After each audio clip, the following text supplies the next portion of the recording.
জনাব আসিফ আকবর, হবে ভাই, আপনাকে দিয়ে হবে। বাটপাড়িকে আপনি শিল্পের পর্যায়ে নিয়ে যেতে পারবেন, নিশ্চয়ই পারবেন।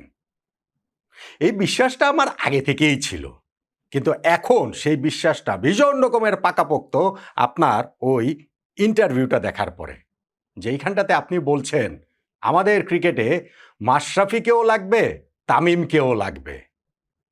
ভাই, আপনি গত 1-2 মাসে এদেরকে নিয়ে বলেন নাই এমন কোনো কথা নাই, যেই কথাটা আমি চূড়ান্ত সম্মান রেখেই বলছি যে একজন রিকশাওয়ালাও যেই কথাটা বলার কথা না, সেই সব কথাও আপনি আসলে বলেছেন। আর এখন হাওয়া বদলের সঙ্গে সঙ্গে আপনি পল্টি দিয়ে বলছেন যে মাশরাফিকে তামিমকে লাগবে বাংলাদেশ ক্রিকেটের। হবে ভাই, আপনাকে দিয়ে হবে। আর ওই যে আমি বলছি না একটা কথা বারবার বারবার বারবার, আমাদের ক্রিকেট যে কিসব টাউট বাটপার অসৎ লোকদের খপ্পরে পড়েছে, সেইটা যত দিন যাবে আমরা তত বেশি করে বুঝতে পারবো।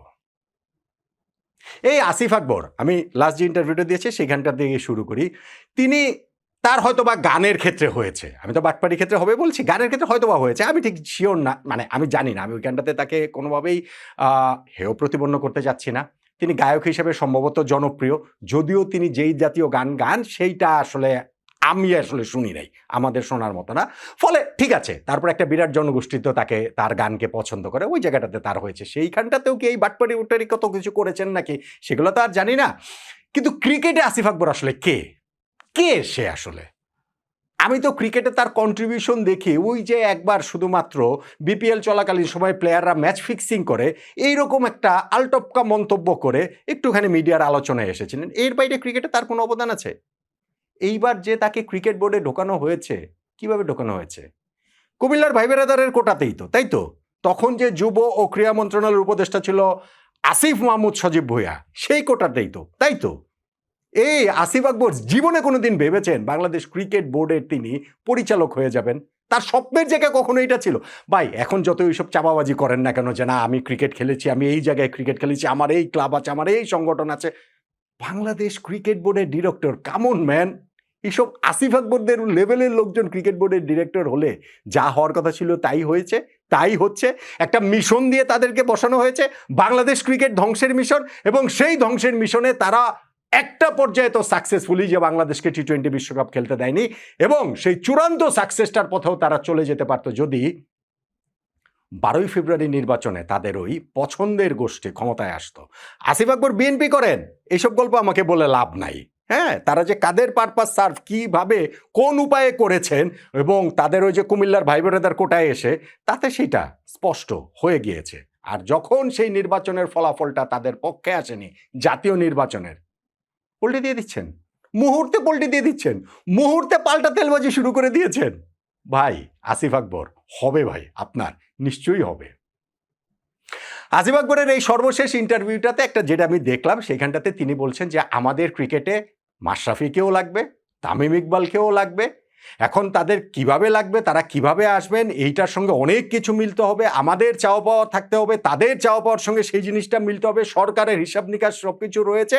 কিন্তু যেহেতু ক্রিকেটকে তারা অনেক দিন সার্ভ করেছেন, সেই কারণে এই ক্রিকেটের লোক যদি ক্রিকেটে আসেন সেটা তো আসলে ভালো হয়, খুবই ভালো হয়। খুবই ভালো কথা বলেছেন তিনি।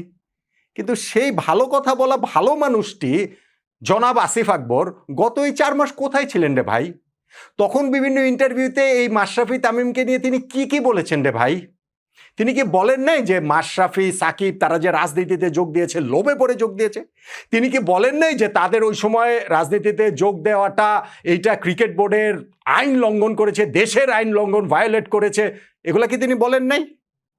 তিনি কি তামিম ইকবালকে নিয়ে একেবারে রকের মাস্তানের মতো, রংবাজের মতো জাতা কথাবার্তা বলেন নাই?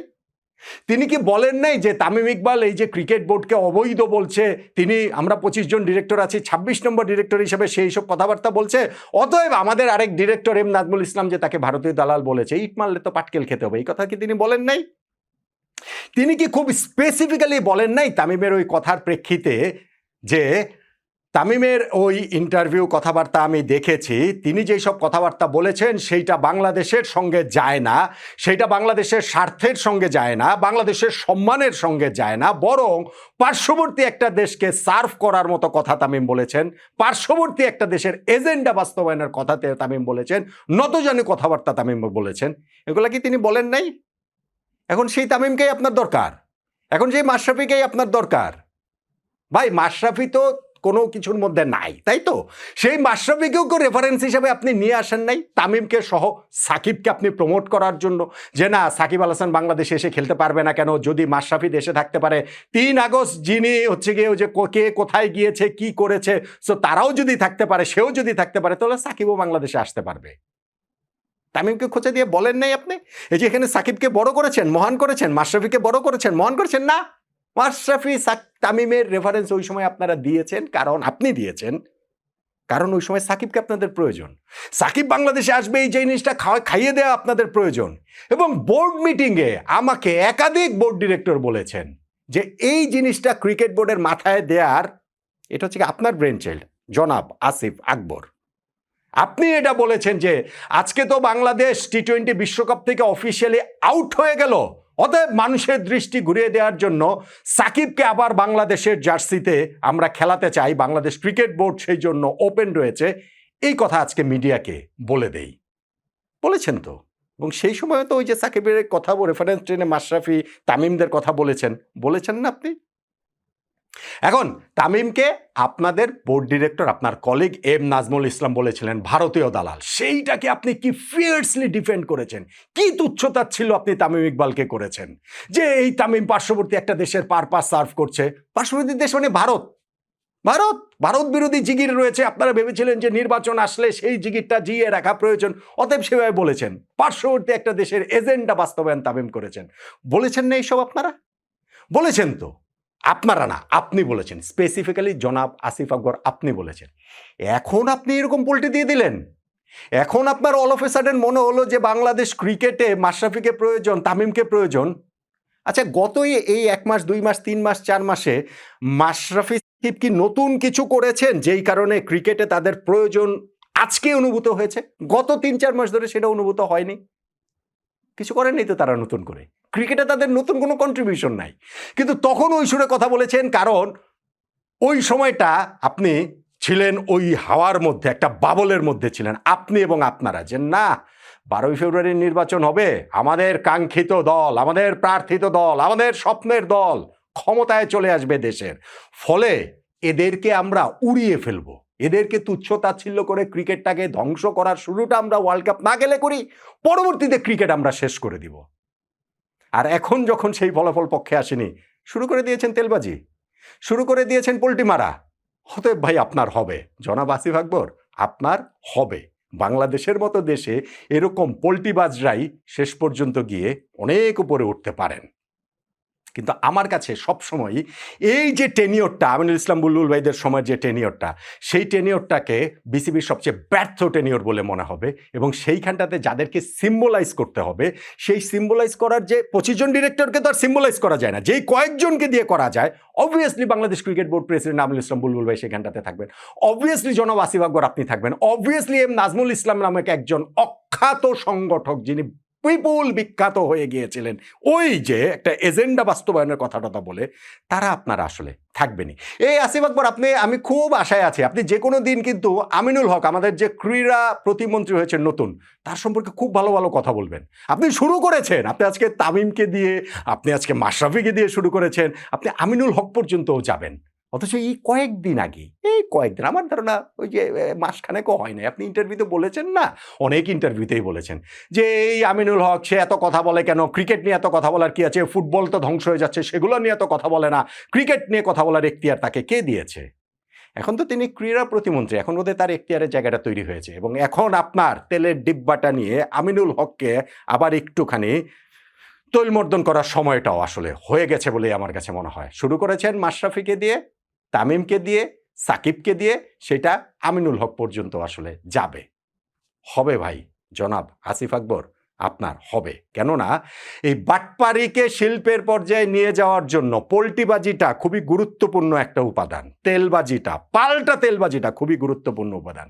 সেটা আপনি শুরু করে দিয়েছেন। কেননা আপনি বুঝতে পেরেছেন 12ই ফেব্রুয়ারি নির্বাচনের পরের যে হাওয়া, সেই হাওয়াতে এখনকার ক্রিকেট বোর্ড টিকে থাকা কঠিন। পুরো ক্রিকেট বোর্ড যদি ভেঙে নাও যায়, ক্রিকেট বোর্ডের কি পোস্টগুলোতে অনেকগুলো জায়গায় পরিবর্তন হলেও হবেই, সার্টেনলি হবে, হলেও হতে পারে না। আমার আন্ডারস্ট্যান্ডিং হচ্ছে ক্রিকেট বোর্ডই ভেঙে যাবে, যাক সেটা তো অন্য আলোচনা, সে আলোচনা এখানে না করি। কিন্তু ওর মধ্যে একটুখানি টিকে থাকার যে চেষ্টা, তেলাপোকার মতো টিকে থাকার যে চেষ্টা, সেইখানটাতে আপনি এই পোল্টিবাজিটা শুরু করে দিয়েছেন। গিরগিটির মতো রং বদলানোটা শুরু করে দিয়েছেন। আজকে আপনার কাছে মাশরাফি তামিমদের এত প্রয়োজন, মাশরাফি তামিমদের ঠেকা পড়েছে আপনাদের চাওয়ার সঙ্গে। তাদের চাওয়া মিলাতে হবে। আপনাদের সঙ্গে বসে তারা মিটিং করবেন যে আমরা ক্রিকেটে কিভাবে অবদান রাখতে পারি। তাদের আকাঙ্ক্ষার জায়গা, তাদের অভিব্যক্তির জায়গার কথাটা বলতে হবে। মাশরাফি তামিমদের এখন এসে আপনাদের সঙ্গে সেগুলো করে আমাদের ক্রিকেটে ঢুকতে হবে, হবে না। ওইটার কোনো প্রয়োজন নাই। প্রয়োজন কি হয়, সেটা তারা তাদের মেরিটেই যা করেছেন আমাদের ক্রিকেটে, সেইটা তারা তাদের মেরিটেই করেছেন। এবং আপনি বাংলাদেশ ক্রিকেটে যা করছেন জনাব আসিফ আকবর, আপনি আপনার মেরিটেই করেন। আপনার মেরিট হচ্ছে গিয়ে ওই রংবাজি, মাস্তানি, অসততা, টাউটারি, বাটপারি, পোল্টিবাজি, তেলবাজি, সেটাই করতে থাকেন জনাব আসিফ আকবর। হবে, আপনাকে দিয়ে নিশ্চয়ই হবে।